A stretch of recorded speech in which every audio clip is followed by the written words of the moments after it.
commencer le culte, je vous invite à prendre place et à entrer avec nous dans la présence du Saint-Esprit, dans la présence de Dieu.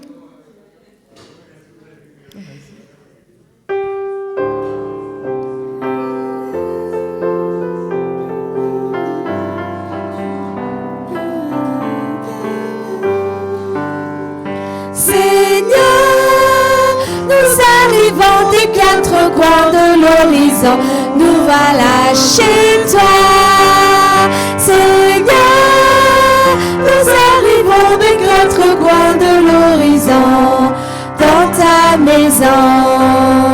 Nous avons marché sur les routes humaines, nous avons porté le fardeau des jours, nous avons souffert la fatigue et la peine. Nous avons offert simplement notre amour. Nous arrivons des quatre coins de l'horizon, nous voilà chez toi, Seigneur. Nous arrivons des quatre coins de l'horizon, dans ta maison. Nous avons marché au milieu de nos frères, nous avons porté le poids de nos jours, nous avons souffert en voyant leur colère, nous avons offert simplement ton amour. Seigneur, nous arrivons des quatre coins de l'horizon, nous voilà chez toi. Nous arrivons des quatre coins de l'horizon, dans ta maison. Nous voici enfin tous autour de la table, rassemblés ici pour parler de toi. Tu nous as nourris d'un amour formidable et nous te chantons simplement notre joie. Seigneur, nous arrivons des quatre coins de l'horizon, nous voilà chez toi. Seigneur, nous arrivons des quatre coins de l'horizon, dans ta maison.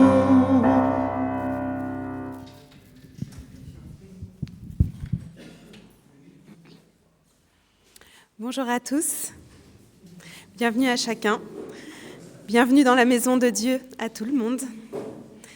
Bienvenue à chaque personne qui vient pour peut-être la première fois, ceux qui seront ou qui sont déjà en ligne. Pour tous ceux aussi qui sont là régulièrement, ça fait plaisir de revoir chacun ici. Que chacun soit béni par cet amour que Dieu a pour nous et qui nous accueille ici et qu'il bénisse ces moments. Donc nous allons avoir un temps de culte. Ensuite, un temps pour les annonces, un temps pour les offrandes, un temps de louange. Et ce moment sera suivi par la prédication. Ensuite, nous prendrons la scène en souvenir du Seigneur. Puis nous terminerons par un temps de bénédiction et un chant. Je vous invite à prier tous ensemble pour ce culte. Seigneur notre Dieu, merci pour ta présence parmi nous. Merci pour la présence de chacun ici. Bénis chaque personne ici présente, les enfants, les plus grands et nos aînés. Nous te prions de guider ce culte, que ton esprit nous aide et inspire chacune de nos paroles. Merci pour ta promesse d'être là où 2 ou 3 sont réunis en ton nom. Nous allons continuer avec la confession de foi selon le symbole des apôtres. Si vous le pouvez, je vous invite à vous lever pour le déclarer ensemble. Je crois en Dieu, le Père Tout-Puissant, Créateur du ciel et de la terre. Je crois en Jésus-Christ, son Fils unique, notre Seigneur, qui a été conçu du Saint-Esprit, qui est né de la Vierge Marie. Il a souffert sous Ponce Pilate, il a été crucifié, il est mort, il a été enseveli, il est descendu aux enfers. Le 3e jour, il est ressuscité des morts. Il est monté au ciel, Il siège à la droite de Dieu, le Père Tout-Puissant. De là, il reviendra pour juger les vivants et les morts. Je crois au Saint-Esprit, la Sainte Église universelle, la communion des saints, la rémission des péchés, la résurrection de la chair et la vie éternelle. Amen. Nous poursuivons avec les annonces, donc je laisse la parole à Andrea.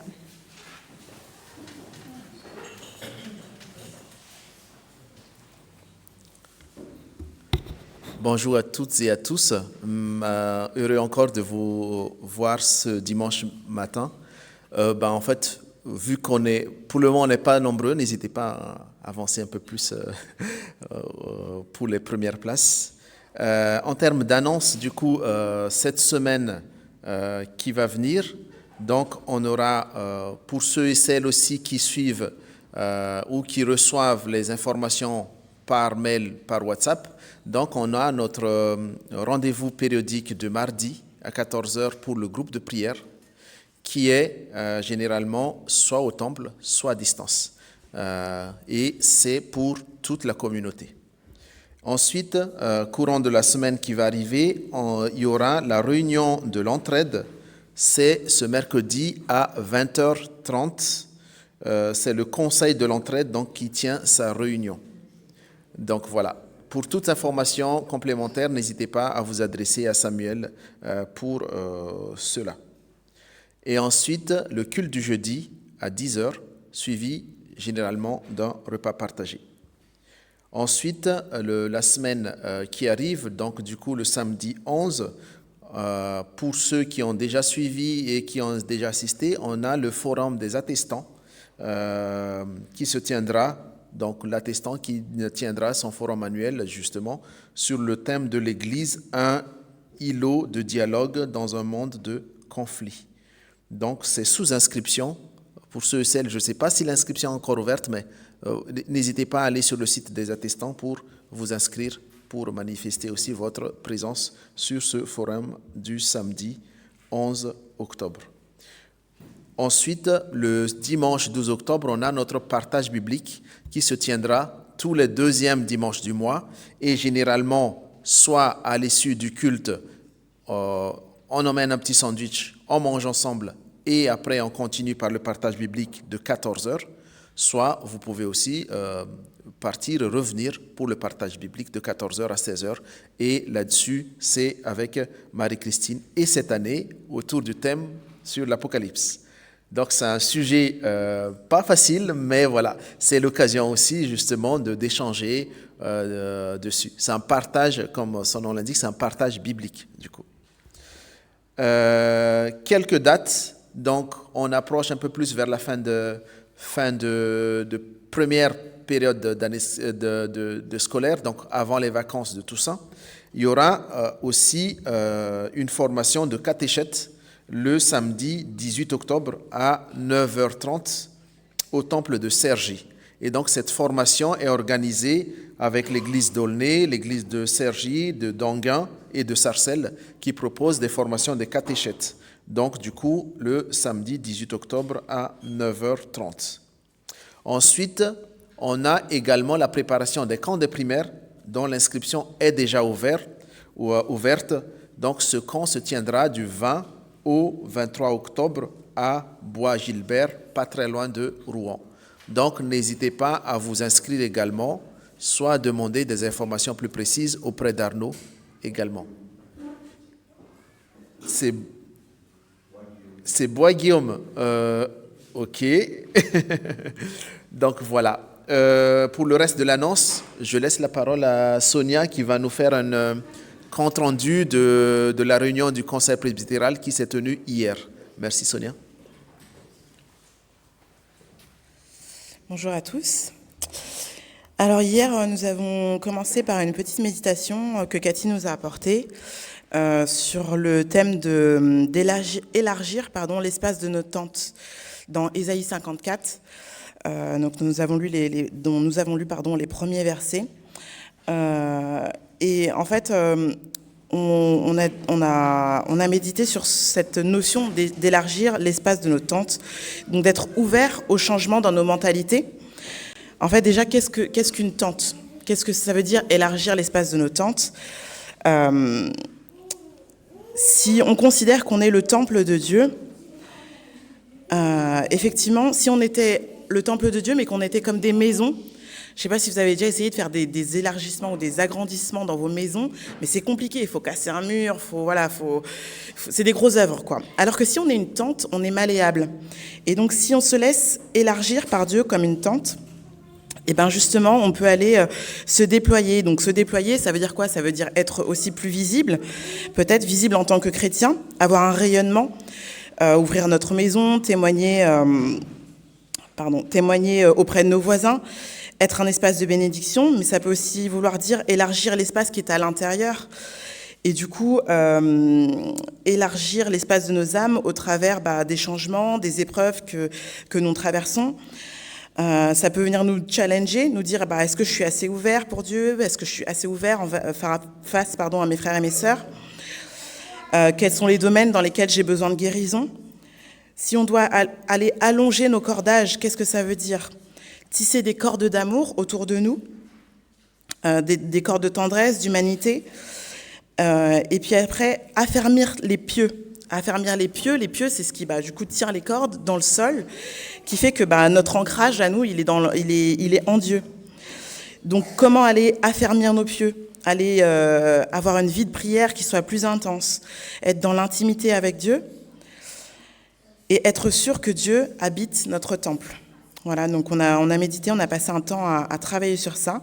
Pour nous aussi, en tant que CP, être les piquets de notre Église, de la tente que nous formons tous ensemble. Et ensuite, on est passé au sujet un petit peu plus terre à terre.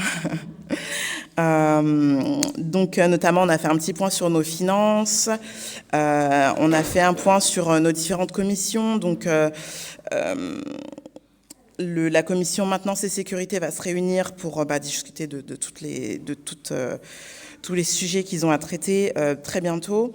On a encore des artisans qui doivent passer pour faire différents devis pour voir si oui ou non ça vaut le coup de faire certains travaux.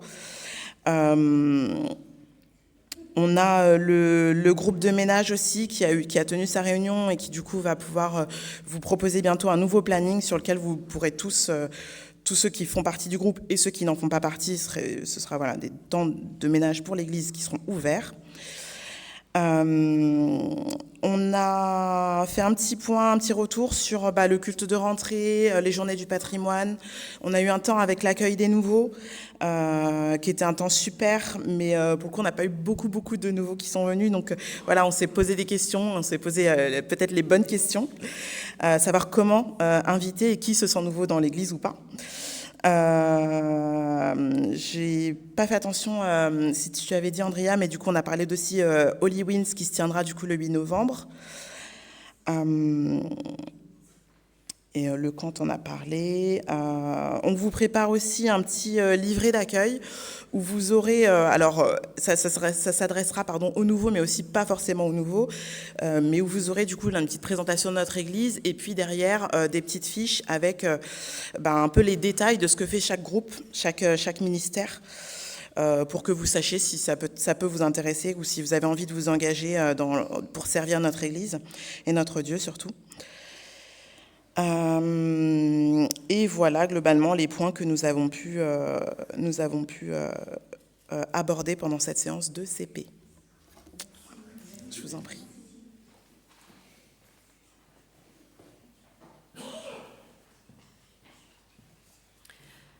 Nous allons passer au temps des offrandes. Donc Joshua et Gabriel, s'il vous plaît. Donc Joshua et Gabriel vont passer parmi vous. Que chacun se sente libre de donner. Merci les garçons.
Nous allons prier pour les offrandes. Mon Dieu, je te remercie pour chaque personne qui a pu donner. Et tu sais que si ce n'est pas financier, il y a plein de manières de donner. Et je te remercie pour la générosité que chacun a. Je te demande aussi de bénir ce qu'il sera fait de ces dons. Je te prie de guider les personnes qui ont la charge de répartir ces dons. Je te prie vraiment de guider ce qui va être fait, que chaque chose puisse arriver là où quelqu'un en a vraiment besoin. Je te prie de bénir chaque personne, du donateur à la personne qui distribue, à la personne qui reçoit. Au nom de Jésus, Amen. Nous allons poursuivre avec un temps autour de la volonté de Dieu. Donc pour cela, je vous invite à lire sa parole ensemble. Donc dans 1 Thessaloniciens 5, versets 5 à 25. « Car vous êtes tous enfants de lumière, enfants du jour. Nous n'appartenons ni à la nuit, ni aux ténèbres. Ne dormons donc pas comme le reste des hommes, mais restons vigilants et sobres. Ceux qui dorment, dorment la nuit, et ceux qui s'enivrent, s'enivrent la nuit. Mais nous qui sommes enfants du jour, soyons sobres, revêtons-nous de la cuirasse de la foi et de l'amour. Mettons le casque de l'espérance du salut. Car Dieu ne nous a pas destinés à connaître sa colère, mais à posséder le salut par notre Seigneur Jésus-Christ. Il est mort pour nous afin que, vivants ou morts, nous entrions ensemble avec lui dans la vie. C'est pourquoi encouragez-vous les uns les autres et aidez-vous mutuellement à grandir dans la foi, comme vous le faites déjà. Nous vous demandons, frères, d'apprécier ceux qui travaillent parmi vous, qui vous dirigent au nom du Seigneur et qui vous avertissent. Témoignez-leur une grande estime et de l'affection à cause de leur travail. Vivez en paix entre vous. Nous vous le recommandons, frères, avertissez ceux qui mènent une vie déréglée, réconfortez ceux qui sont découragés, soutenez les faibles, soyez patients envers tous. Veillez à ce que personne ne rende le mal pour le mal, mais en toute occasion, recherchez le bien, dans vos rapports mutuels comme envers tous les hommes. Soyez toujours dans la joie. Priez sans cesse. Remerciez Dieu en toutes circonstances. Telle est pour vous la volonté que Dieu a exprimée en Jésus-Christ. N'empêchez pas l'esprit de vous éclairer. Ne méprisez pas les prophéties. Au contraire, examinez toutes choses et retenez ce qui est bon. Et gardez-vous de ce qui est mauvais sous quelque forme que ce soit. Que le Dieu de paix vous rende lui-même entièrement saint et qu'il vous garde parfaitement, esprit, âme et corps, pour que vous soyez irréprochables lors de la venue de notre Seigneur Jésus-Christ. Celui qui vous appelle est fidèle et c'est lui qui accomplira tout cela. Frères, priez aussi pour nous. Je trouve que cette volonté de Dieu est tellement inspirante, tellement bienveillante pour chacun de nous, et pourtant parfois si inaccessible à nos compétences personnelles. Je vous invite donc à prendre un temps de réflexion, chacun personnellement, pour réfléchir un peu à tout ça, à nous mettre en vérité devant Dieu, et tout cela porté par un chant de l'équipe de louanges pour reconnaître devant Dieu notre situation.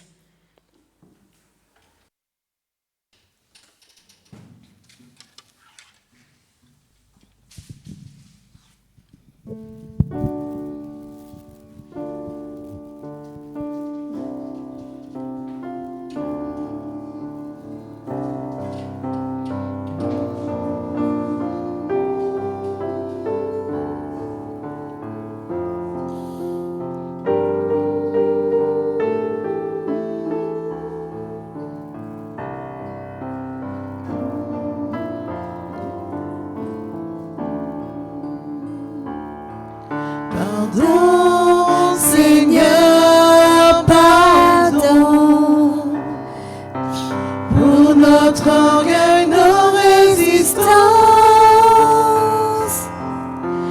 Viens enlever nos suffisances et chasser notre arrogance. Pardon, Seigneur, pardon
et que nos querelles s'apaisent.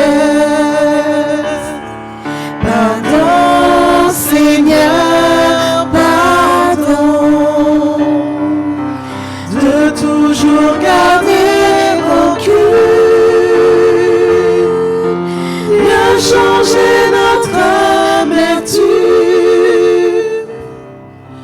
transformer notre attitude. Oh, relève-nous, nous sommes tombés si bas. Oh, relève-nous, par ta grâce et ton pardon, et pitié de nous, nous nous humilions devant toi.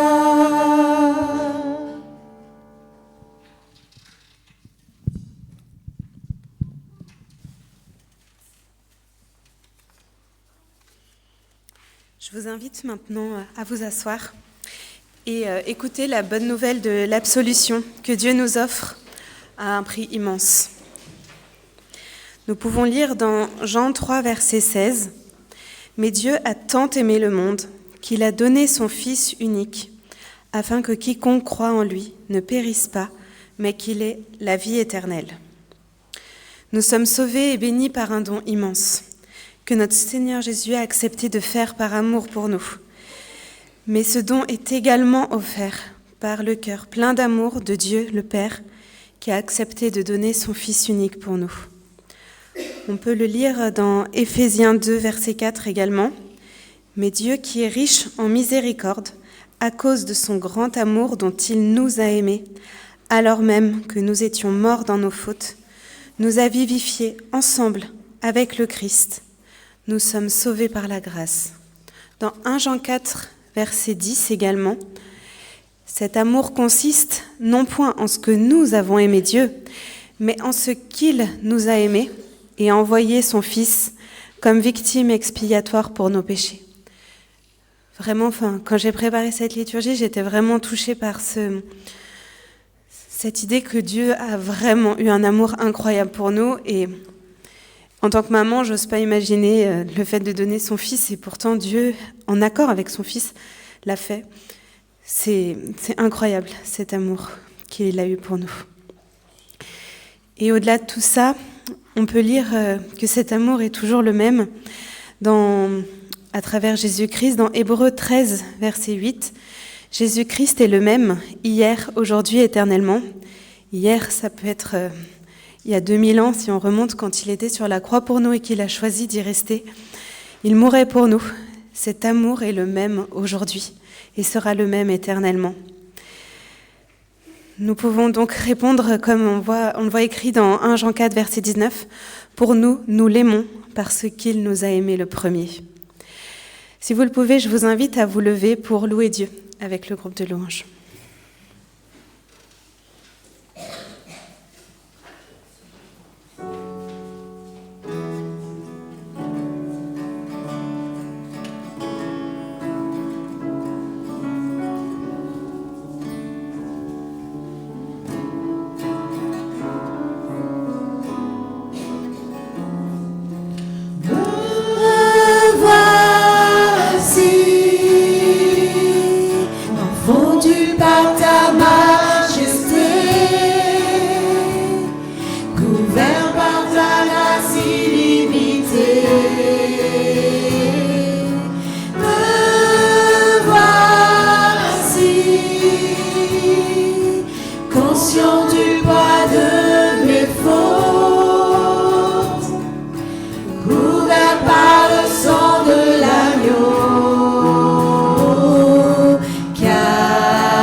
Ta vie, le plus grand sacrifice.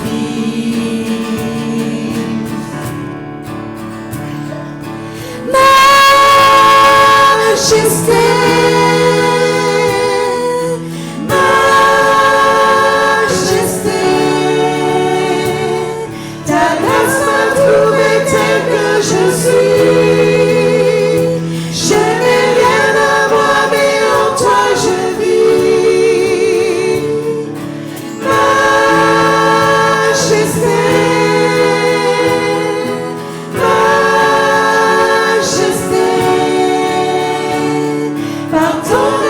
amour, je suis transformé en présence de ta majesté. Me voici confondu par ton amour.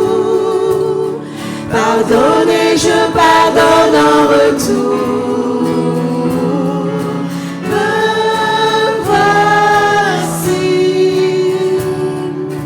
Conscient d'être ton plaisir, sanctifié par le feu de ta gloire.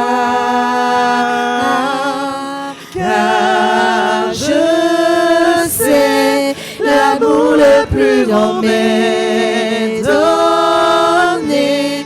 Tu as offert ta vie, le plus grand sacrifice.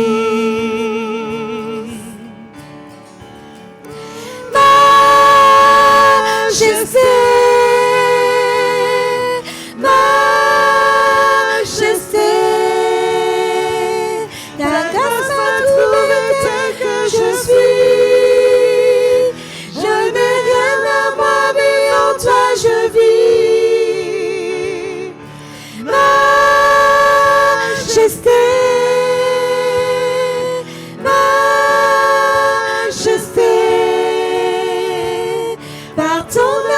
je suis transformée en présence de ta majesté. Majesté, majesté, ta grâce m'a trouvé telle que je suis. Je n'ai rien à moi, mais en toi je vis.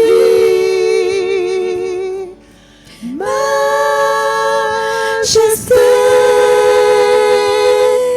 majesté,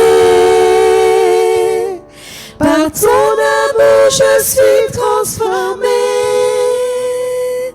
en présence de ta majesté.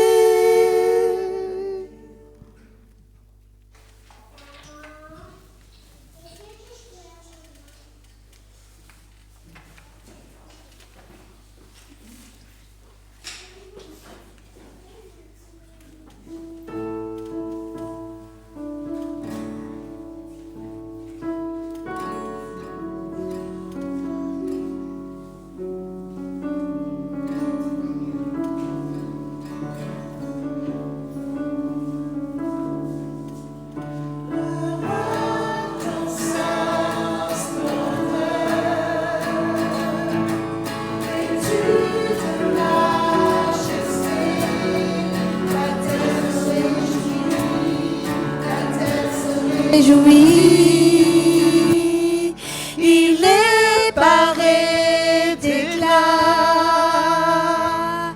La nuit essaie de fuir au son de sa voix, au son de sa voix. Oh Dieu, tu es grand, nous chantons Dieu. Tu es grand et tous verront, oh Dieu, combien tu es grand.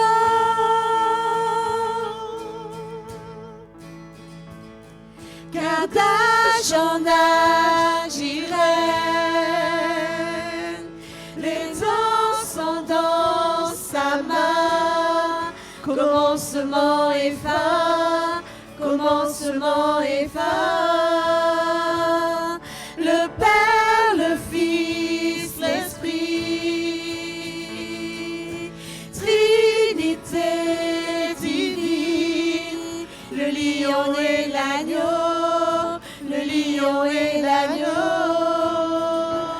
Oh Dieu, tu es grand, nous chantons Dieu. Tous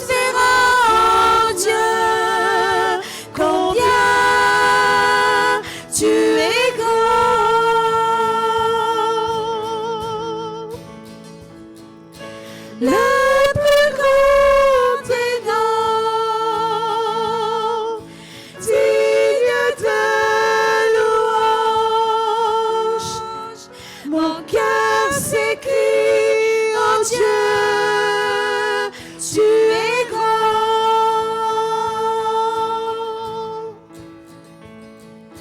Le plus grand des noms,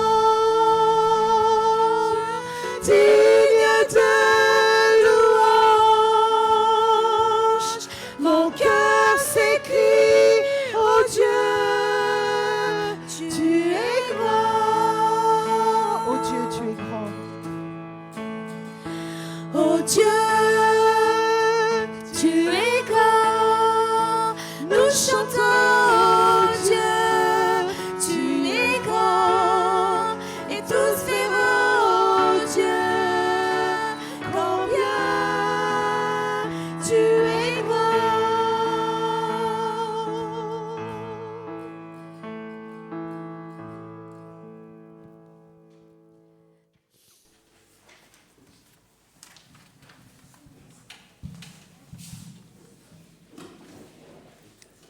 Nous allons entrer dans un temps d'action de grâce. Donc, ce temps, c'est chacun peut prendre la parole. Si vous souhaitez partager pour encourager chacun de nos frères et sœurs sur quelque chose d'heureux qui vous est arrivé ou quelque chose que vous avez vécu avec Dieu et qui vous a encouragé. Donc, il y a le micro qui est derrière. Vous avez simplement à lever la main et on vous l'apportera. Noël.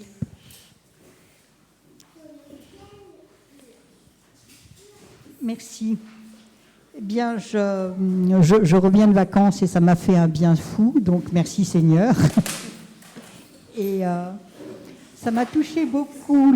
Aujourd'hui, plusieurs actions de grâce. Déjà que le culte commence à 11h15 parce que ça m'a permis d'être là. Papa s'est réveillé tard. Je regardais l'heure, je ne voulais pas le réveiller. Et je me disais, zut, je vais être obligée de le suivre sur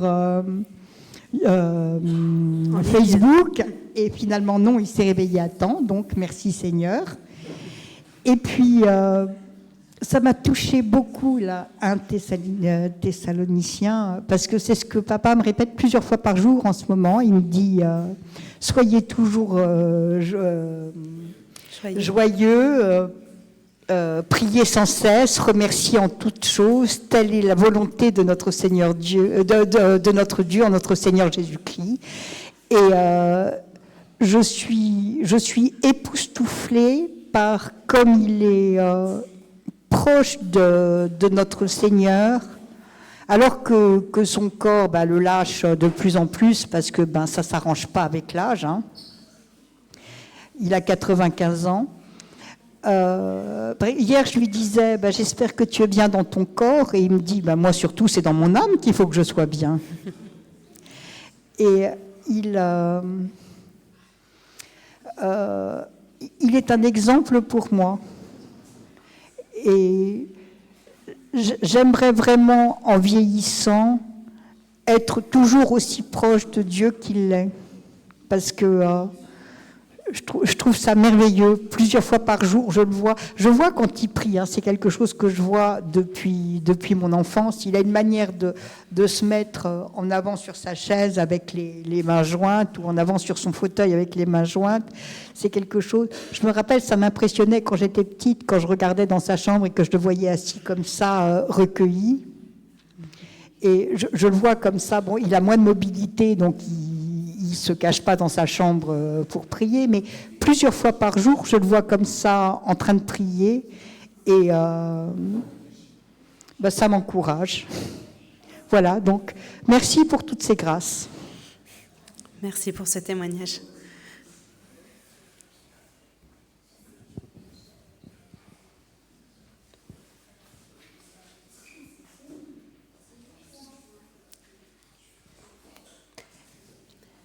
N'hésitez pas si vous voulez partager quelque chose. Marie-Christine.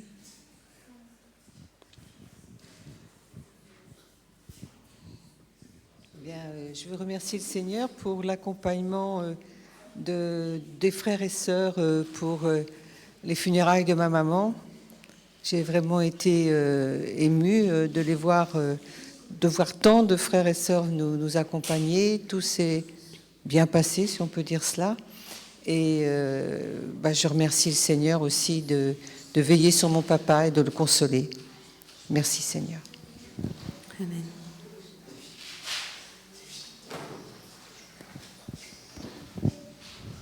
Moi, je rends grâce sur le fait que cette semaine, outre le groupe du mardi où on se retrouve pour prier, il y avait aussi mercredi le groupe des enseignants qui s'est retrouvé pour prier.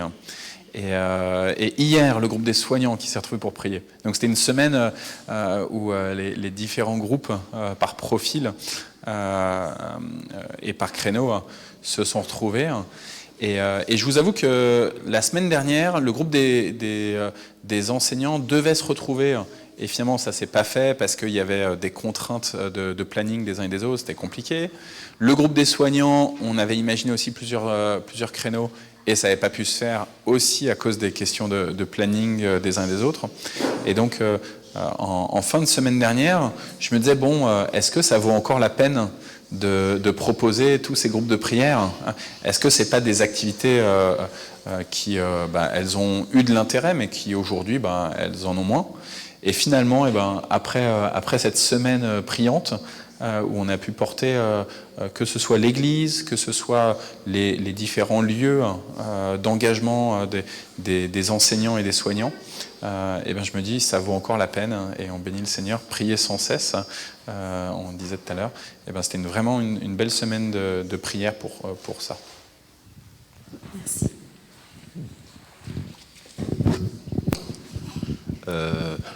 Bonjour à tout le monde.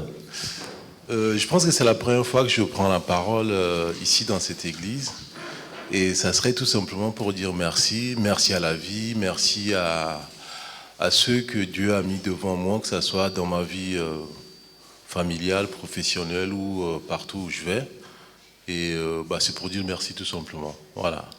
Amen. Sonia.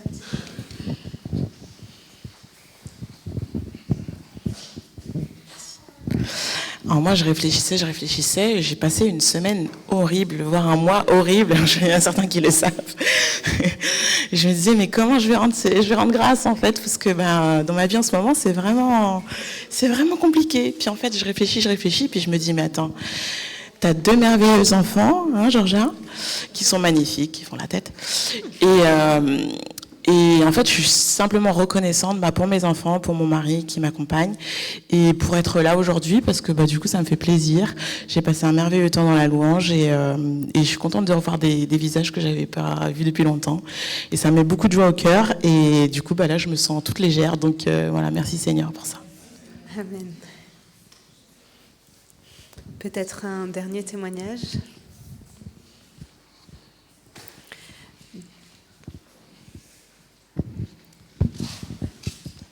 Bonjour à tout le monde. Je me présente, je suis le frère Wilfried. Je suis évangéliste à l'église de SSM. Donc, j'ai été invité pour la première fois parmi vous. Je bénis beaucoup le Seigneur que je sois parmi vous, parce que j'ai été invité par ma sœur et son mari, le frère Jean de Dieu, et sa femme Patricia. Donc, ça fait un moment qu'ils m'ont invité, mais je n'ai jamais eu le temps par rapport à mes programmes de l'église. Donc, aujourd'hui, je me suis détaché. J'ai dit, écoute, c'est l'œuvre du Seigneur, comme nous enseigne la Bible, que là où vous foulera vos pieds, ce lieu vous sera donné. Donc, je suis très, très content, très fier. Je bénis beaucoup le Seigneur d'être parmi vous et assister à ce culte d'aujourd'hui dimanche. Merci beaucoup. Je me permets juste de reprendre la parole. Merci, frère. Aujourd'hui, on est le 5 octobre 2025 et il y a 2 grandes organisations en France pour le protestantisme et le protestantisme évangélique. Il y en a une de ces organisations qui s'appelle la Fédération protestante de France et il y en a une autre qui s'appelle le Conseil national des évangéliques de France.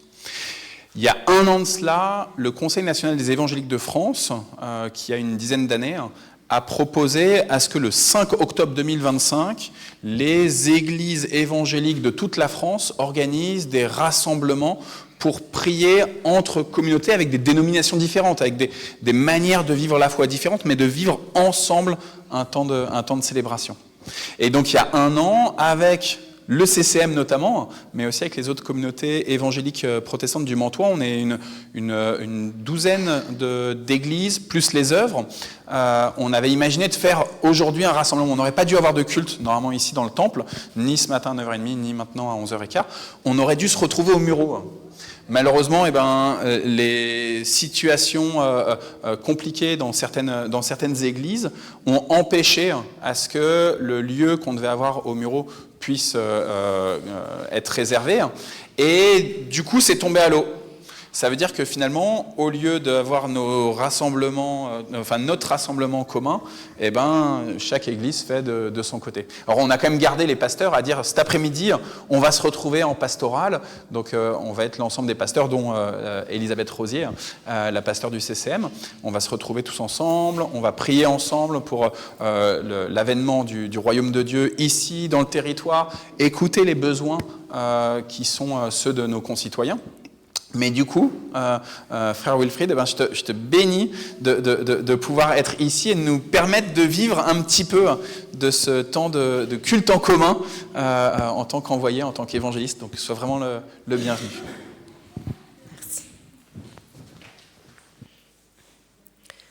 Simplement pour terminer de ce temps d'action de grâce, tenez à vous donner un témoignage qu'on a vécu nous. On a une grande frayeur la semaine dernière, parce que dans la famille de mon mari, il y a des problèmes cardiaques d'enfants qui devaient être opérés à la naissance. Et en fait, l'écho cardiaque de notre bébé a été inquiétante. Et au point qu'on nous a dit, vous allez tout de suite à Necker, vous faites une écho, vous devrez peut-être accoucher là-bas pour opérer le bébé à la naissance. Enfin, ça a été un grand choc pour nous. Et du coup, on a eu l'écho lundi à Necker. Et en fait, grâce à Dieu, le bébé n'a rien.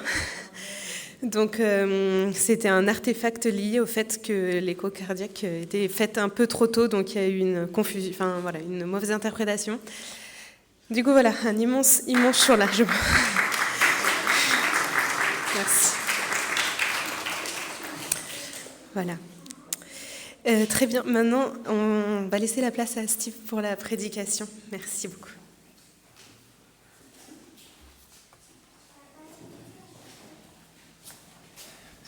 Bonjour à tous et à toutes.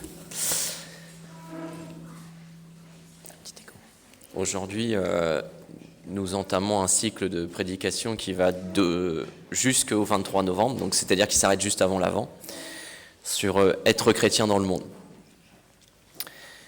Et donc nous allons lire dans l'Évangile de Jean. Alors, je n'ai pas du tout regardé la trame liturgique pour aujourd'hui, je ne savais pas du tout ce qu'allait lire Éline, et elle a notamment lu dans Jean 3,16. On verra que voilà, le Saint-Esprit guide toutes choses. Mais avant ça, je vous propose de prier. Alléluia, Seigneur Jésus, merci pour ta présence au milieu de nous. Merci parce que avant même que quelqu'un ouvre la porte de ce temple ce matin, toi tu étais déjà présent et tu nous attendais déjà. Merci parce que c'est toi qui guides toutes choses. Aide-nous à faire taire tous les bruits qui nous entourent dans nos vies afin d'être réceptifs à ce que tu veux nous dire. Ouvre nos cœurs et que nous soyons à l'écoute de ta parole. Amen. Alors la première lecture, donc ça ne sera pas dans Jean 3, c'est dans le chapitre 16 de l'évangile de Jean. Et Jésus dit, « Encore un peu de temps, et vous ne me verrez plus. Et puis, encore un peu de temps, et vous me verrez, parce que je vais au Père. » Là-dessus, quelques-uns de ses disciples dirent entre eux, « Que signifie ce qu'il nous dit ? Encore un peu de temps, et vous ne me verrez plus, et puis encore un peu de temps, et vous me verrez. Et parce que je vais au Père. » Il disait donc, que signifie ce qu'il dit « encore un peu de temps » ? Nous ne savons de quoi il parle.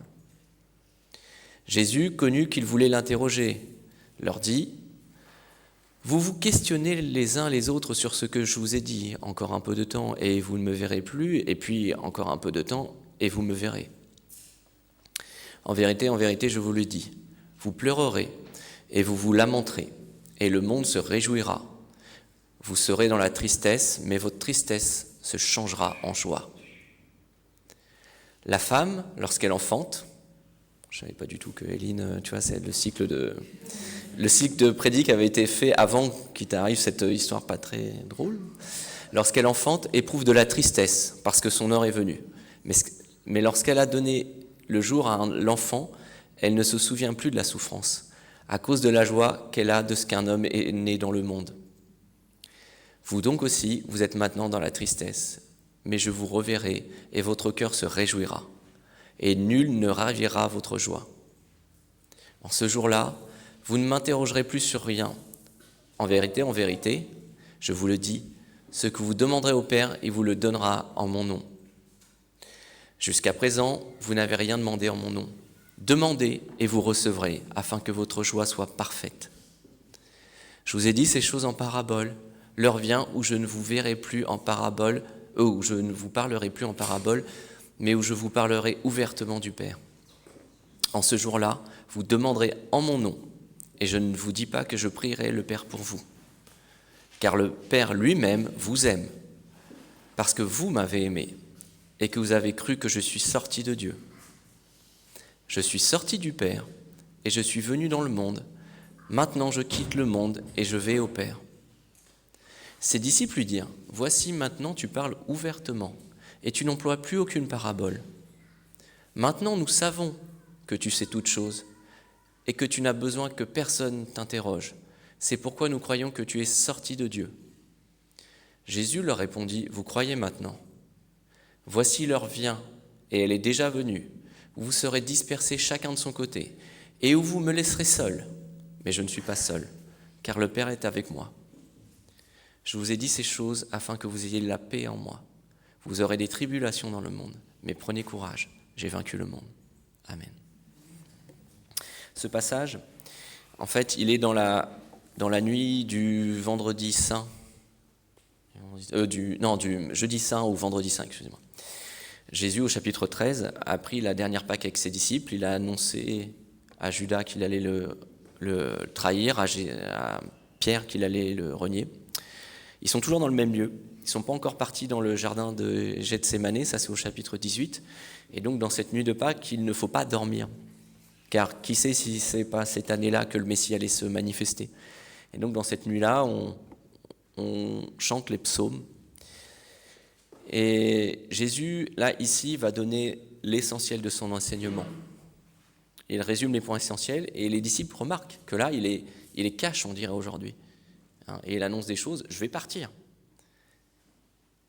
Il a annoncé à certains qu'il allait le renier, qu'ils allaient tous l'abandonner, qu'il allait mourir, et que eux-mêmes, une fois que lui aura été élevé, cette église naissante va être persécutée. Et là, nous sommes donc dans un moment crucial pour Jésus où il donne des points essentiels parce qu'il sait que, comme il dit à Pierre, vous allez être passé au crible, comme le froment. Et donc, il leur donne des choses essentielles pour survivre à cette épreuve qui est une épreuve qu'ils n'ont pas encore connue. Jésus emploie le terme « monde ». Et il le dit plusieurs fois, et il le dit aussi dans d'autres passages. Juste dans le chapitre qui suit, c'est la prière sacerdotale, cette grande prière que Jésus fait avant d'être arrêté. Et on peut, dans les discussions entre chrétiens, parfois l'expression « c'est le monde », c'est un totem. C'est le deuxième argument massu. Le premier argument massu dans une discussion entre chrétiens, c'est biblique. Alors quand on dit c'est biblique, là c'est la bombe atomique, on ne peut pas être contredit parce que c'est biblique. Je vais faire une petite aparté, je pensais te le dire en tête-à-tête après le culte, Éline, mais je ne sais pas pourquoi je le sens de prendre un témoin à l'église. Dans certains sujets, on va dire « Ah, Paul a dit, je ne permets pas à la femme d'enseigner. » Et donc la personne va dire « C'est biblique. » Parce que Éline, tu viens d'un milieu... Alors de moi déjà, beaucoup n'étaient pas très favorables à l'enseignement féminin, mais je crois que toi, c'est encore pire face à ça. Pourtant, Jésus a été reconnu par qui en premier ? Oui. Et même étant tout bébé au temple. Anne. Quand elles reconnaissent Jésus comme étant le sauveur du monde, c'est pas un enseignement qu'elles donnent. Elles le reconnaissent avant des hommes. Quand Jésus... Oui, non mais oui, amen. Quand Dieu institue des femmes prophétesses dans l'Ancien, mais aussi dans le Nouveau Testament, elles donnent un enseignement. Donc ça veut dire qu'on mettrait la parole de Paul au-dessus de la parole de Dieu. C'est de l'idolâtrie. Ça ne veut pas dire que, enfin, pour moi, Paul, c'est un modèle. Alors, je veux dire, il a donné sa vie pour Christ. Enfin, moi, je suis tout petit, et puis Paul, il est très grand. C'est pas ça. Mais Dieu est au-dessus de Paul, et il n'est pas lié par les paroles de Paul. Et je termine. Paul dit à Timothée que personne ne méprise ta jeunesse. Tu vois, et donc, pourquoi je te dis que je te prends à partie, c'est que personne ne méprise le fait que tu sois une femme. Mais sois un modèle pour les fidèles en parole, en conduite, en amour, en foi, en pureté. Voilà. Je ferme la parenthèse parce que ce n'était pas le but de... Voilà, mais je le sentais comme ça, je suis désolé. Je reviens à c'est le monde. Parce que le c'est biblique, vous voyez, même en Afrique du Sud, du temps de l'apartheid, il y en a qui ont trouvé le moyen de justifier l'apartheid en tordant les paroles de l'Écriture. Et donc, le c'est le monde, de quoi on parle? Est-ce que tu peux mettre Jean 3, 16, 19 ? Car Dieu a tant aimé le monde qu'il a donné son Fils unique, afin que quiconque croit en lui ne périsse point, mais qu'il ait la vie éternelle. Dieu, en effet, n'a pas envoyé son Fils dans le monde pour qu'il juge le monde, mais pour que le monde soit sauvé par lui. Celui qui croit en lui n'est point jugé, mais celui qui ne croit pas est déjà jugé, parce qu'il n'a pas cru au nom du Fils unique de Dieu. Et ce jugement, c'est que la lumière est venue dans le monde, les hommes ont préféré les ténèbres à la lumière parce que leurs œuvres étaient mauvaises. Donc c'est dans le même évangile que ce que nous avons lu. Et puis, dans un épître, dans une lettre de l'apôtre Jean, la première lettre, au chapitre 2, les versets 15 à 12, nous lisons « N'aimez point le monde, ni les choses qui sont dans le monde. Si quelqu'un aime le monde, l'amour du Père n'est point en lui. Car tout ce qui est dans le monde, la convoitise de la chair, la convoitise des yeux et l'orgueil de la vie, ne vient point du Père, mais vient du monde. Et le monde passe, et sa convoitise aussi. Mais celui qui fait la volonté de Dieu demeure éternellement. » À la lecture successive de ces passages, on pourrait se demander si l'apôtre Jean a bien compris les paroles de Jésus, s'il ne s'est pas trompé, parce qu'il y a « car Dieu a tant aimé le monde » et « n'aimez point le monde ». Voir est-ce que Dieu ne serait pas un peu schizophrène et nous dirait tout est son contraire. Or, Jésus a bien fait la distinction entre l'amour pour les gens qui sont dans le monde, au point de donner sa vie, et la haine pour les façons de raisonner du monde, les logiques du monde, la volonté de gloire, de succès, de richesse qu'on va trouver dans le monde. Il a été capable de faire les deux à la fois. Il a côtoyé des gens qui étaient tombés dans ces logiques-là, il les a aimés, mais il n'a pas épousé leur logique. Moi, souvent, je me représente la vie chrétienne comme marcher sur un fil comme au cirque. Et on peut tomber facilement d'un côté ou de l'autre. Et on tombe régulièrement d'un côté ou de l'autre. Des fois, on va vouloir aimer les gens et parfois on va excuser. Et on s'aime tellement qu'on s'excuse beaucoup de choses soi-même déjà. Et puis d'autres fois, on va tellement vouloir être plus royaliste que le roi, plus légaliste que Dieu, que l'on va rejeter les gens parce qu'on condamne ce qu'ils ont fait. Et c'est valable pour la vie chrétienne individuelle, mais aussi pour l'Église. Parfois, elle tombe d'un côté parce qu'elle va tellement vouloir être ouverte, inclusive, qu'elle va accepter des choses qui ne devraient pas être acceptées. Et au contraire, des fois, au nom de la parole de Dieu, elle va rejeter, blesser, parce qu'elle va vouloir être plus juste que Dieu. Et à chaque fois, l'important, parce que nous tomberons toujours d'une façon ou d'une autre parfois, c'est de se relever, de remonter sur le fil et d'avoir l'humilité de demander à Dieu de nous aider à rester droit sur ce fil. Jésus, lui, donc, a aimé les gens sans accepter leur logique. C'est pour ça d'ailleurs que plusieurs fois, quand on veut le faire au roi, qu'on veut le glorifier, il se met en retrait et il refuse de rentrer dans ces logiques-là. Même quand Pierre veut le défendre, il dégaine son épée et il coupe l'oreille du garde, Jésus lui dit non, il ne veut pas rentrer dans cette logique-là, sinon qu'est-ce qui va se passer? On va rentrer dans une guerre? On va faire une armée de Jésus contre l'armée des Romains et l'armée du Temple et il refuse ça, lui, justement. Mon royaume n'est pas de ce monde. Et puis bon, en bon réformé, je ne peux pas résister à une dernière analogie sur Jésus qui refuse les logiques du monde. Quand une femme dit « Heureux le sein qui t'a porté, heureuse les mamelles qui t'ont allaité », Jésus, il coupe court au culte marial et il dit « Heureux plutôt celui qui fait la volonté de mon Père ». Quand des gens disent « Ta mère et tes frères sont là », il te demande, et lui il dit « Qui sont mes frères, qui sont ma mère ?» C'est pas la famille royale en disant « Ah bah lui il est roi, et puis à côté on a les princes, les ducs, les comtes, etc. » Non, heureux plutôt qui fait la volonté de mon Père. Il refuse cette logique-là, des titres, des préséances, des honneurs. Il sait que tout ça n'est que du vent. Alors, dans le monde, je ne vais pas épuiser tout ce qui sera dit dans les prochaines prédications, juste une dernière chose. Si on dit c'est le monde, on a tendance à vouloir se mettre dans une bulle. Nous, on est les saints, et puis derrière, après, c'est le monde. Ils sont damnés, le monde va mal, il ira de plus en plus mal, il y a des guerres, il y a des meurtres, il y a des injustices, c'est le monde, et nous, on est dans notre bulle de sainteté. Quand certains protestants persécutés sont partis en Amérique pour vouloir recréer une société idéale, parfois avec des amendes si vous n'alliez pas au culte le dimanche matin, une Jérusalem terrestre, et ben c'est parti de travers. Parce qu'on ne peut pas créer un royaume saint avec des humains sur terre. Et donc, à l'inverse, on pourrait se dire, voilà, nous on est dans une bulle et le monde va mal. Et là, eh bien, on a une attitude méprisante envers les gens qui sont dehors, qui ne sont pas pires, pas mieux que nous. Nous, on a juste reçu un cadeau. Ce cadeau, c'est Jésus-Christ. C'est lui qui nous rend saints. Ce n'est pas nos œuvres, nos actes. Martin Luther pensait que la loi de Moïse, la Torah, avait deux fonctions principales. La première, c'est de faire comprendre aux chrétiens que sans Dieu, il ne peut pas faire le bien, qu'il ne peut pas, par les bonnes actions, accomplir la loi de Dieu. C'est la fonction pédagogique. La deuxième, c'était de dire que, quand même, les règles de base de la loi, ne pas tuer, ne pas voler, ne pas violer, etc., permettaient la vie en société, qu'on soit chrétien ou pas. C'était des règles de base qu'on devait retrouver dans toute société. Jean Calvin lui a dit, oui, c'est vrai, il y a ces deux fonctions de la loi, mais il y en a une troisième, celle de permettre l'action des chrétiens dans le monde. On sait que le monde part de travers, mais notre action dans ce monde doit être, même si on sait que la société ne sera jamais parfaite, on ne sera jamais dans une Jérusalem terrestre, eh bien d'aller vers quand même plus d'amour, plus de justice dans ce monde.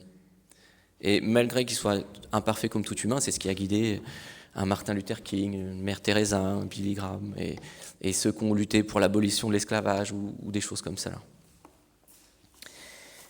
Le risque aussi des églises, malgré toute notre bonne volonté, toutes les organisations chrétiennes et autres, c'est d'être gagné par les logiques du monde. Ces logiques sont comme un fleuve en crue qui, par tous les moyens, cherche à rentrer dans une maison, dans une cave, dans un garage, dans un bâtiment. Et parfois, peu importe qu'on soit catholique, orthodoxe, protestant, plus libéral, plus évangélique, nos structures, on est humains. Elles peuvent être gagnées par des logiques du monde, même si au départ, c'est une initiative superbe, caritative, d'amour du prochain et autres. Là, on se réunit pourquoi ? Pour honorer le Seigneur. Eh bien, on peut être gagné par cela. Dans les organisations caritatives, les logiques de ressources humaines, de finances, il faut bien de l'argent et autres, elles peuvent prendre de plus en plus de place au détriment de l'étincelle de la foi qui a donné naissance à ces œuvres. Nous aussi, dans la manière dont on gère l'Église, on peut être marqué par ça. Et pourtant, il faut bien gérer l'Église. On est bien obligé de créer une association loi 1905 en France pour se réunir. Il faut bien avoir un local, des assurances, des choses comme ça. On ne peut pas dire « Oh, on est spirituel, alors on ne s'occupe pas du matériel, on crame la caisse au 15 juillet, et puis on finira l'année comme on peut. » Voilà. On est bien obligé. Mais attention à ne pas laisser cela prendre trop de place et à rogner sur l'étincelle de la foi qui est au départ. Et Jésus a refusé ces logiques, mais aussi le plus important, c'est de savoir que oui, nous sommes aimés, nous devons transmettre cet amour aux autres, mais il n'y a que quand on est pleinement conscient de l'amour de Dieu pour soi qu'on peut le transmettre aux autres. Alors, jamais on réalisera ô combien l'amour de Dieu est grand, mais plus nous sommes conscients que Dieu nous aime, plus nous pouvons le transmettre aux autres. Mais pour cela, il faut renoncer à une logique du monde qui est terrible, c'est l'orgueil. Alors il y a plusieurs niveaux d'orgueil. Il y a l'orgueil supérieur de dire « Non, moi, par mes bonnes œuvres, je mériterai ma place au ciel. » Voire pire, Dieu n'existe pas, je n'ai pas besoin de lui. Je sais exactement ce qui est bon pour moi. Je sais comment guider ma vie. Ça, c'est l'orgueil supérieur. Mais il y a aussi l'orgueil inférieur. j'ai fait trop de mal pour que mes péchés soient pardonnés. Mon péché est tellement grave que Dieu ne peut pas me pardonner. Comme si que mon péché était plus grand que le sacrifice de Christ à la croix. Il n'y a rien, même si vous êtes le pire truand de la terre, rien ne sera jamais plus grand que le sacrifice de Christ à la croix. Amen. Quitter les logiques du monde, c'est aussi être capable de dire, eh bien, en ce début de mois, je donne quelque chose pour l'Église, parce que je sais que Dieu m'aime et que cette somme ne me manquera pas à la fin du mois pour payer mes factures, pour acheter ma nourriture, pour ceci ou pour cela. C'est aussi avoir confiance dans l'amour de Dieu pour soi. C'est pas facile de ne pas s'inquiéter de son compte en banque, de l'avenir de son enfant, on veut qu'il réussisse, qu'il fasse de bonnes études, des choses comme ça. Moi j'avais connu un pasteur étant jeune, ses parents avaient commencé petit, ce qu'il racontait, ça faisait écho à ce qu'avait vécu ma mère. Il allait en mobilette au travail en mettant du papier journal, parce que l'hiver en Normandie, froid et humide, c'est pas très désagréable. C'est très désagréable. Et de dire, voilà, on a payé des études à un enfant et autres, et il va faire pasteur. Alors, les PUTF, on a la chance d'avoir... Non, mais oui, mais en plus, lui était dans un cadre où on n'avait pas la structure EPUTF, où on se dit, EPUTF, quand même, c'est cadré, l'Église protestante unie de France, il y a la rémunération des pasteurs, il y a ceci, il y a cela, il y a le presbytère. Lui, il était dans des églises très congrégationalistes, indépendantes, où on se dit, si l'Église va mal, qu'est-ce qu'il devient, quoi? On peut se dire, à quoi bon lui aurait payé école de commerce et tout ça, quoi? Vous voyez? C'est accepter d'avoir confiance dans l'amour de Dieu, de quitter les logiques du monde, que de le faire. C'est aussi accepter, parfois, de ne pas être à la mode, de prendre le risque de froisser socialement les autres que de proclamer Christ. Le pasteur qu'on a connu étant jeune avec Stancy ou avec Cathy ou avec Laurence, une fois il entend un prêtre dire « Si vous ne portez pas physiquement la croix, vous ne portez pas spirituellement la croix ». Alors lui, c'était un bon réformé à la Genevoise. Il dit, non, la croix, c'est spirituel, faut pas porter l'objet, voilà. Et après coup, il a réalisé que le prêtre qui disait ça, c'était un copte égyptien. Et qu'en Égypte, porter physiquement la croix, ça peut vous valoir la persécution, ça peut vous valoir de porter réellement la croix au sens des souffrances du Christ. Et donc, il faut être conscient de l'amour de Dieu pour le faire. Quand on lit la parabole du maître qui remet une somme à quelqu'un, une dette, et que cette personne refuse elle-même de remettre une beaucoup plus petite dette à d'autres personnes, le message de Jésus, c'est de dire, pardonnez à ceux qui vous ont fait du mal, parce que moi je vous ai pardonné beaucoup plus. Je vous ai pardonné la mort de Jésus. Je ne sais pas à quel moment dans ma vie de foi j'ai vraiment réalisé ce que ça signifiait, parce que j'ai toujours eu l'impression que j'ai mis du temps avant de le comprendre. Mais moi je me souviens d'un documentaire que j'ai vu étant lycéen qui m'avait marqué, c'était sur un tueur en série, un tueur de prostituées aux États-Unis, et il a été condamné à la fin à la peine de mort parce qu'il n'y avait pas de doute sur sa culpabilité, et après le verdict, les familles des victimes avaient le droit de prendre la parole. Et là, ils avaient tellement souffert qu'ils laissaient parler leur haine en disant « Tu vas crever, je vais me réjouir quand tu vas être exécuté, t'iras en enfer ». Et à un moment, une personne arrive et dit « Dieu m'a donné la force de vous pardonner. Vous n'avez plus aucun pouvoir sur moi. » Il faut être sacrément conscient de l'amour de Dieu pour soi et pour la personne qu'on a perdue pour être capable de dire ça. Étienne, lorsqu'il est lapidé, doit être sacrément conscient de l'amour de Dieu pour lui pour dire « Ne leur impute pas ce péché ». Jésus en croit, quand il dit « Père, pardonne-leur car ils ne savent pas ce qu'ils font », il doit être sacrément conscient de l'amour de Dieu pour lui.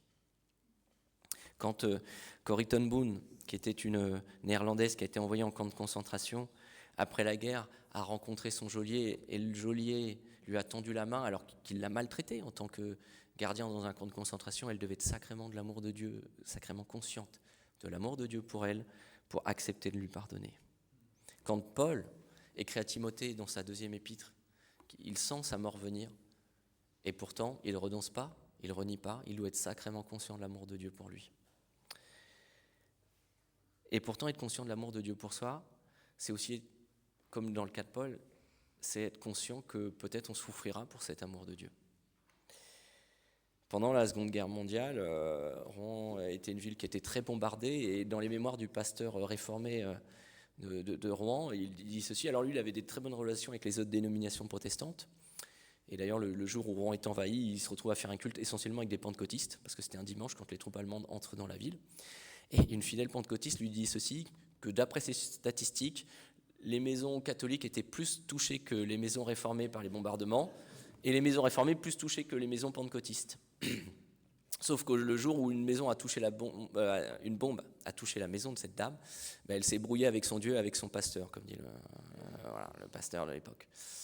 Et c'est accepter que oui, parfois nos prières sont exaucées et parfois elles ne le sont pas. Être conscient de l'amour de Dieu.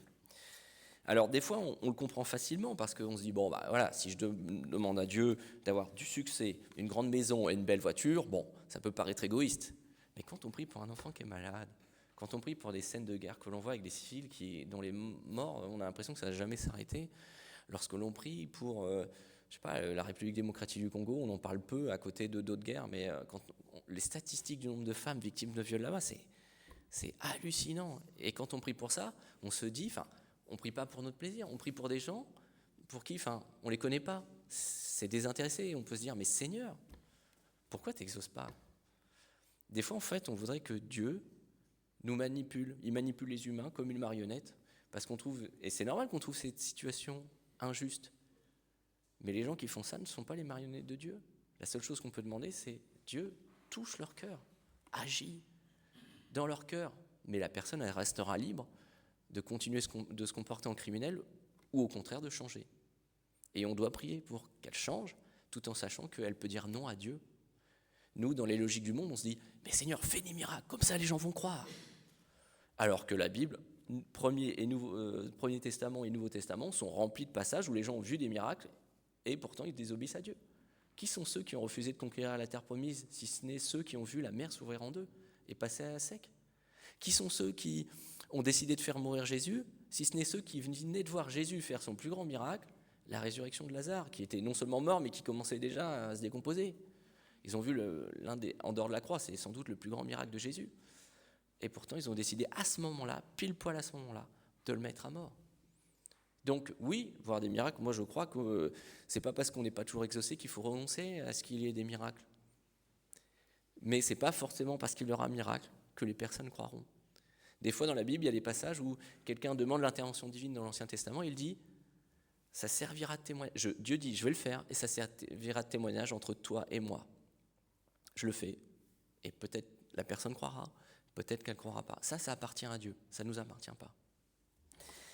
Alors, des fois, ça peut nous faire sourire parce qu'on a l'impression que parce qu'on en a fait la bonne prière, parce qu'on a donné à l'église, parce qu'on a récité la bonne formule, Dieu va guérir ou va exaucer la prière. Voire même Dieu doit exaucer la prière.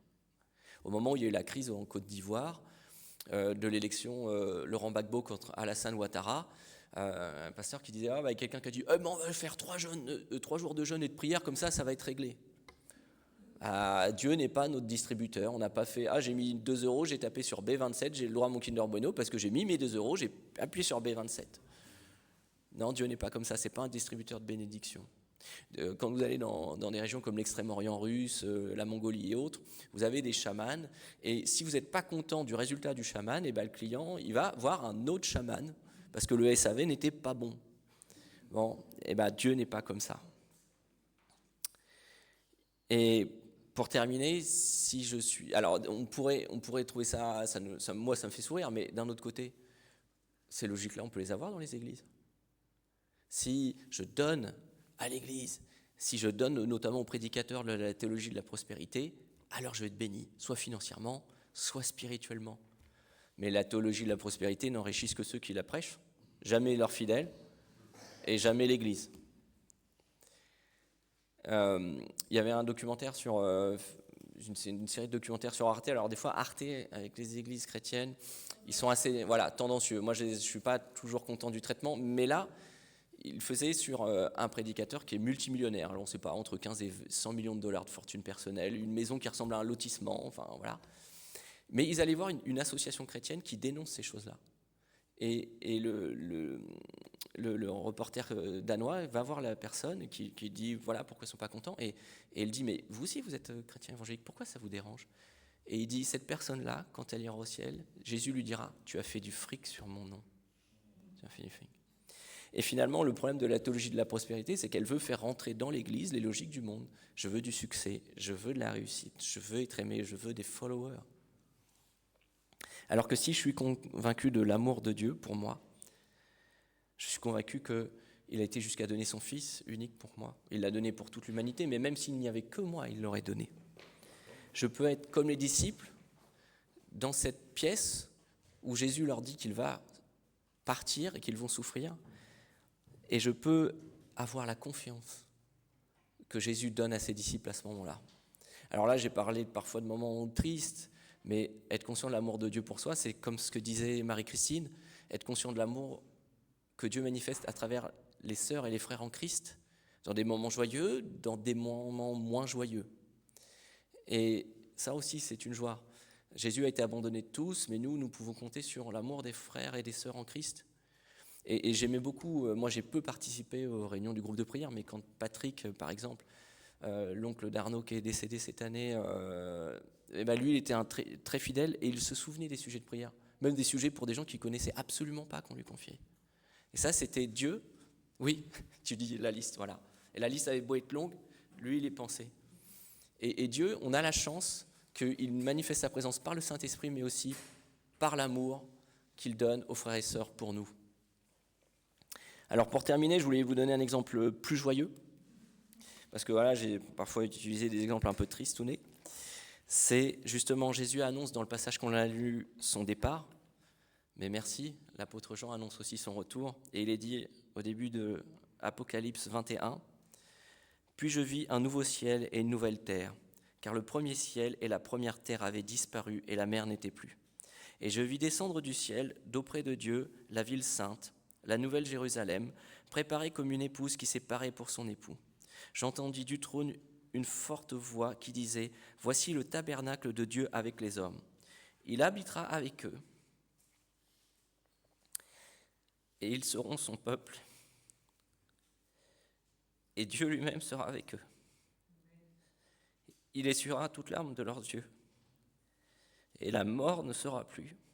Il n'y aura plus ni deuil, ni cri, ni douleur, car les premières choses ont disparu. » Amen. Éline ?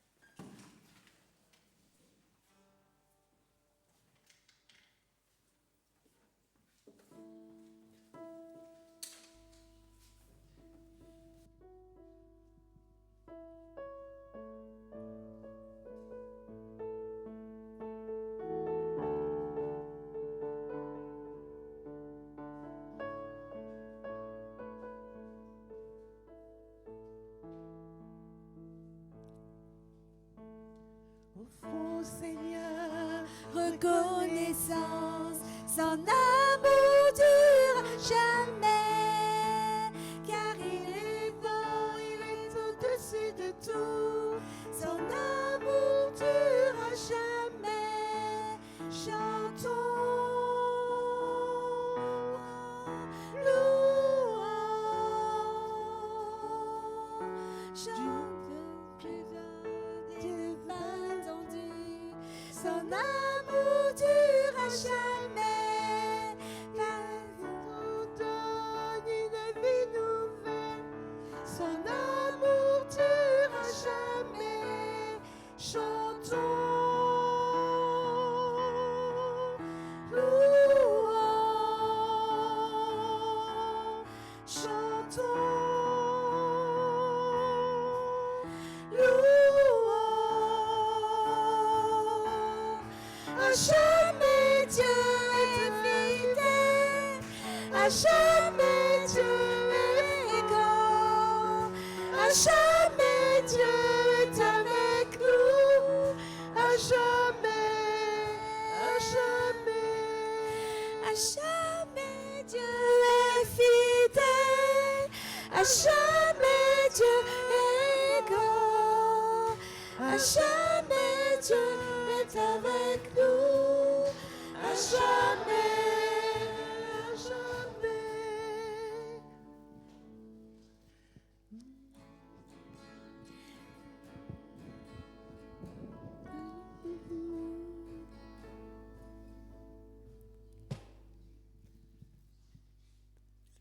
Du lever du soleil jusqu'à son coucher, Son amour durera jamais.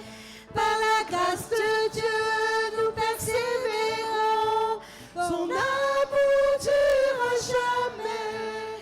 Chantons, louons, chantons, louons. À jamais Dieu est fidèle, à jamais Dieu est fort, à jamais Dieu est avec nous, à jamais, à jamais, à jamais Dieu est fidèle, à jamais Dieu est fort, à jamais Dieu est avec nous, à jamais, à jamais, à jamais.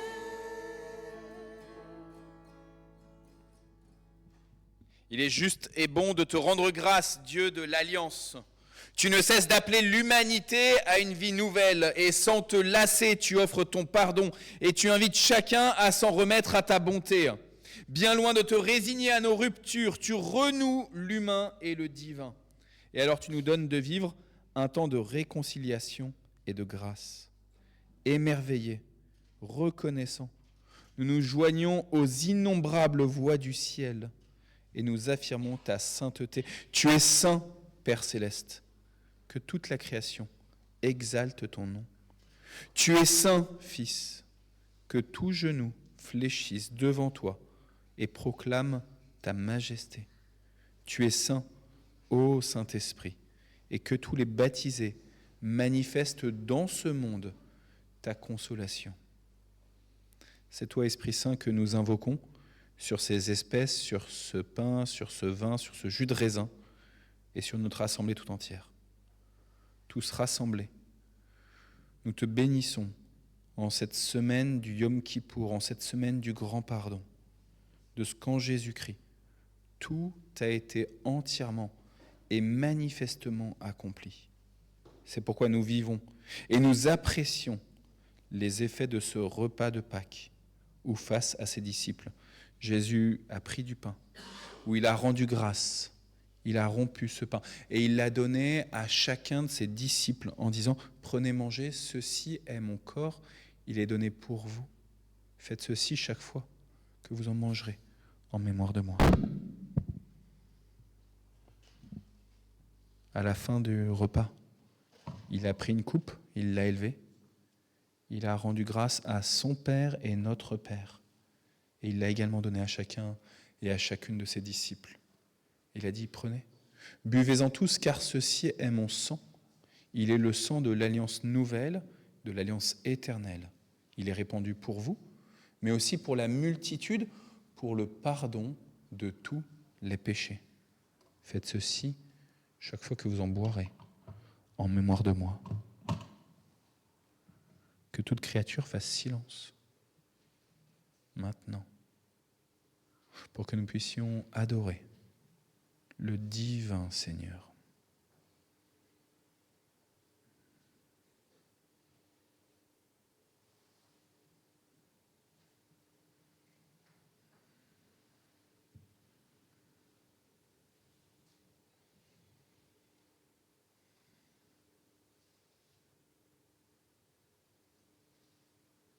Et Seigneur, c'est dans cette attitude d'adoration que nous voulons te prier pour ce monde, oui, pour lequel tu as envoyé ton Fils, par amour. Notre Dieu, notre Père, nous te prions pour chacune des personnes qui sont présentes ici. Nous te prions particulièrement pour ceux qui traversent un deuil, la perte d'un être cher. Nous te prions de continuer à prendre soin et à soutenir chacun dans ses épreuves. Et au-delà de ces murs, nous te prions pour toutes les personnes de notre ville, de la région du Mantois. Nous te prions pour que tu pourvoies aux besoins de tous. Nous te prions en particulier pour ceux qui n'ont pas d'abri, qui souffrent du froid, qui s'installent petit à petit. Nous te prions pour que ces personnes retrouvent la sécurité et la chaleur d'un abri. Nous te prions de libérer les opprimés. Nous te prions en particulier pour les femmes qui sont maltraitées et rabaissées dans trop de lieux. En particulier pour toutes les femmes, jeunes et plus âgées en Afghanistan, mais également au Congo. Seigneur, nous te prions de changer les choses, de libérer tous ceux qui souffrent. Nous te prions pour tous les chrétiens du monde qui rencontrent des persécutions pour leur foi. Nous te prions de les consoler et de les délivrer. Seigneur, remplis notre cœur d'amour et de sagesse pour répandre ton amour autour de nous. Merci pour la paix dans notre pays et nous te prions de la maintenir, de diriger les autorités pour agir justement et savoir protéger chaque personne. Seigneur, il y a tellement de souffrances dans ce monde, mais nous voulons garder confiance que là où le mal abonde, ta grâce surabonde. Merci pour ton amour. Au nom du Seigneur Jésus, nous te prions. Amen. Je vous invite à prier ensemble la prière que le Seigneur nous a enseignée, le Notre Père. Notre Père qui es aux cieux, que ton nom soit sanctifié, que ton règne vienne, que ta volonté soit faite sur la terre comme au ciel. Donne-nous aujourd'hui notre pain de ce jour. Pardonne-nous nos offenses, comme nous pardonnons aussi à ceux qui nous ont offensés. Ne nous laisse pas entrer en tentation, mais délivre-nous du mal, car c'est à toi qu'appartiennent le règne, la puissance et la gloire, pour les siècles des siècles. Amen. Voici, dit le Seigneur, je me tiens à la porte et je frappe. Si quelqu'un entend ma voix, ouvre la porte, j'entrerai chez lui. Je prendrai le repas, la scène avec lui, et lui avec moi. Maranatha, Maranatha, Maranatha, viens Seigneur Jésus, viens bientôt. Seigneur, nous ne sommes pas dignes que tu entres chez nous, mais dis seulement une parole, et nous et nos maisons, nous serons guéris, nous et nos maisons, nous serons sauvés. Frères et sœurs, je vous invite à ce que nous formions un cercle dans les allées principales. Nous allons prendre ensemble le repas du Seigneur. Sur le plateau sur lequel il y a moins de petits verres, c'est du jus de raisin. Et sur le plateau, il y a un petit peu plus de verre, c'est du vin.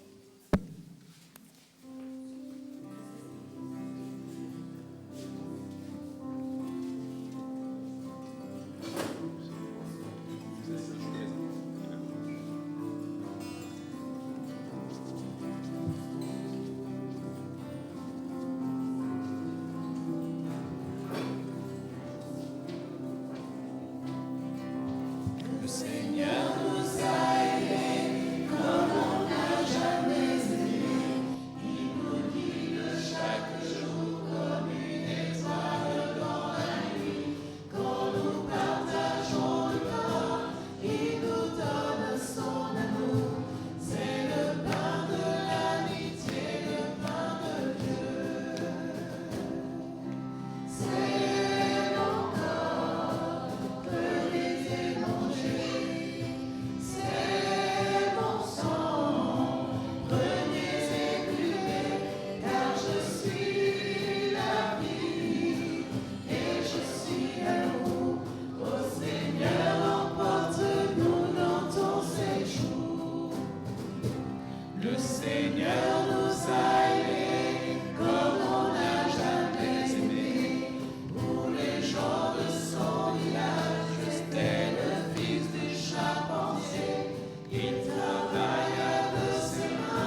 Prenez et mangez, ceci est mon corps, a dit le Seigneur.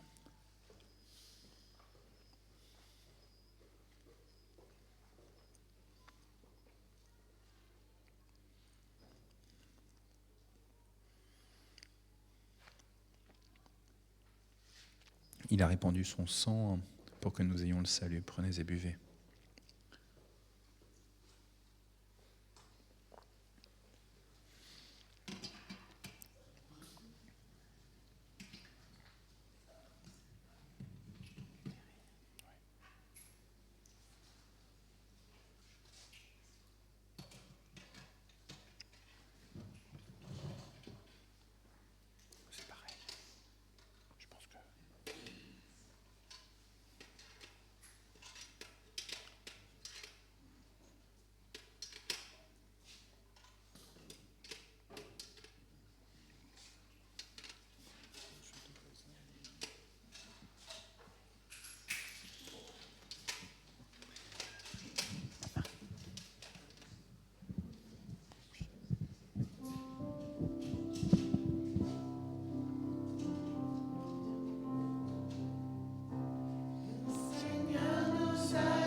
Pour ce moment de fin, de bénédiction, j'ai deux versets que j'ai eu à cœur de vous partager dans Jérémie 31, verset 3.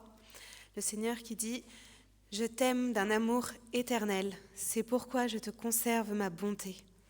Dans Psaume 103, verset 17, « Mais la bonté de l'Éternel dure à jamais pour ceux qui le craignent, et sa miséricorde pour les enfants de leurs enfants. » Que Dieu vous bénisse, vous garde, vous protège, vous remplisse de cet amour immense qu'il a pour chacun de nous. Nous terminons avec un dernier chant.